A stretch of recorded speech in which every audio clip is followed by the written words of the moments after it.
The inside of a residential sewage pump station is considered a hazardous location, specifically Class 1, Division 1. This classification is due to several factors. 1. Gases and vapors. Sewage systems can release methane gas, which is a flammable and explosive gas.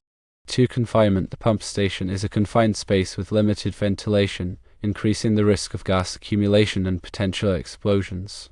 3. Electrical equipment. The pump station contains electrical equipment, such as motors and pumps, which can generate electrical sparks or arcs that could ignite flammable gases.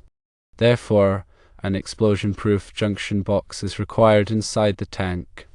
The National Electrical Code, also known as NEC, requires electrical equipment installed in Class 1, Division 1 hazardous locations to be explosion-proof. This means the junction box must be designed to withstand an internal explosion and prevent the propagation of sparks or flames into the surrounding atmosphere. In addition to the junction box requirement, several additional considerations are important. 1. All wiring and equipment installed in the tank should also be explosion-proof.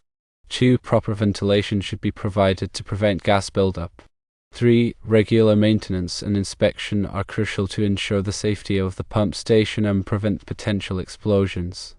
Remember, safety is paramount when dealing with hazardous locations such as sewage pump stations. Proper selection and installation of electrical equipment coupled with regular maintenance are vital to preventing accidents and ensuring a safe working environment.